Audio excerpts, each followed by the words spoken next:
باب الجریدۃ القبر، قبر پر کھجور کی ڈالیاں لگانا. واوصى بریدۃ الاسلمی، اور بریدہ الاسلمی نے وصیت کی ان یجعل فی قبرہ جریدتان، کہ ان کی قبر پر 2 شاخیں لگا دی جائیں. ورأى ابن عمر رضی اللہ عنہما حسطاطا علی قبر عبد الرحمن، ابن عمر نے عبد الرحمن بن ابی بکر کی قبر پر ایک خیمہ دیکھا.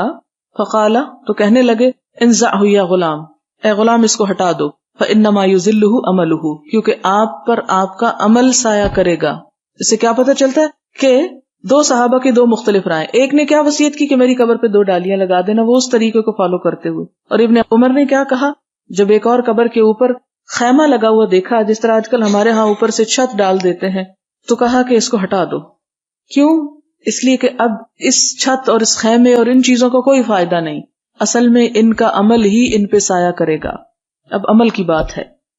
وقال خارجۃ بن زید رأیتنی ونحن شبان فی زمن عثمان، میں نے دیکھا حضرت عثمان کے زمانہ تھا کہ وان اشدنا وثبۃ الذی یثب قبر عثمان ابن مظعون، کہ ہم میں سب سے بڑی چھلانگ اس کی ہوتی تھی جو عثمان ابن مظعون کی قبر کو پھلانگ جاتا تھا، حتی یجاوزہ، یہاں تک کہ اس کے اوپر سے گزر جائے. وقال عثمان ابن حکیم، اور عثمان بن حکیم نے کہا اخذ بیدی خارجۃ، میرا ہاتھ خارجہ نے پکڑا، فاجلسنی، اور مجھے بٹھا دیا، علی قبر، ایک قبر پر. واخبرنی ان امہ یزید بن ثابت، اور مجھے خبر دی ان کے چچا یزید بن ثابت نے، قال انما کرہ ذلک لمن احدث علیہ، یہ بات اس کے لیے ناپسند ہے جو وہاں حدث کرے، یعنی وہاں پر پیشاب وغیرہ کر دے. یعنی قبر کے اوپر پیشاب کرنا منع ہے، ویسے بیٹھنا جو ہے وہ منع نہیں ہے.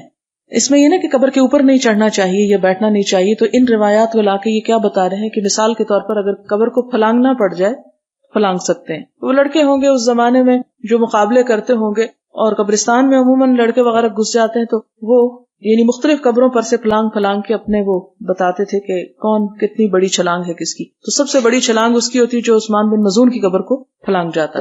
یہاں پر بتایا یہ گیا کہ قبر کے اوپر سے گزر جانے کی ممانعت نہیں ہے، لیکن جیسے بعض دوسری جگہوں پر آتا ہے کہ بیٹھنا منع ہے، تو یہ اس کی تعویل یوں کرتے ہیں کہ اگر کوئی کسی غلط کام کے لیے بیٹھے تو منع ہے، ادروائز اگر کوئی ویسے بیٹھ رہا ہے تو اس کی اجازت ہے، نہیں اس کے کنارے پہ ایک طرف بیٹھا جا سکتا ہے. قال نافع کان ابن عمر رضی اللہ عنہما یجلس علی القبور، ابن عمر رضی اللہ تعالیٰ عنہ جو تھے وہ قبر پر بیٹھ جایا کرتے تھے. اور اسی لیے آپ دیکھیں کہ بعض قبروں کے اوپر عمارتیں بن جاتی ہیں، تو یہ بھی اسی میں آ جاتا نا ایک طرح سے.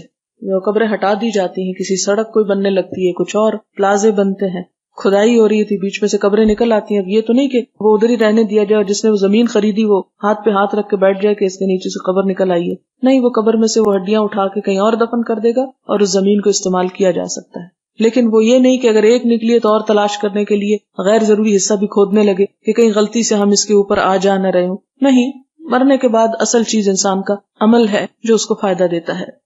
حدثنا یحییٰ قال حدثنا ابو معاویہ عن الاعمش عن مجاہد عن طاؤس عن ابن عباس رضی اللہ عنہما عن النبی صلی اللہ علیہ وسلم انہ مر بقبرین یعذبان، کہ نبی صلی اللہ علیہ وسلم 2 قبروں کے پاس سے گزرے جنہیں عذاب دیا جا رہا تھا. فقال انہما یعذبان وما یعذبان فی کبیر، کہ ان دونوں قبروں کو عذاب دیا جا رہا ہے اور کسی بڑی چیز میں عذاب نہیں ہو رہا.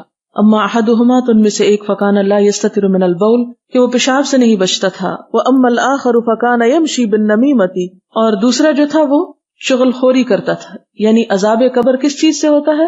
پیشاب میں احتیاط نہ کرنے سے اور غیبت کرنے سے، چغل خوری کرنے سے، شکایتیں لگانے. ثم اخذ جریدۃ رطبۃ، پھر انہوں نے کیا کیا، ایک سرسبز شاخ کو اٹھایا، فشقها بنصفین، 2 حصوں میں توڑا. ثم غرز فی کل قبر واحدۃ، پھر ہر قبر کے اوپر ایک ایک گاڑ دی. فقالوا یا رسول اللہ لما صنعت ھذا، صحابہ نے پوچھا کہ اللہ کے رسول صلی اللہ علیہ وسلم آپ نے ایسا کیوں کیا؟ فقال لعلہ ان یخفف عنہما ما لم ییبسا، کہ شاید اللہ تعالیٰ ان کی مشکل کو آسان کر دیں جب تک کہ یہ سوکھ نہ جائیں.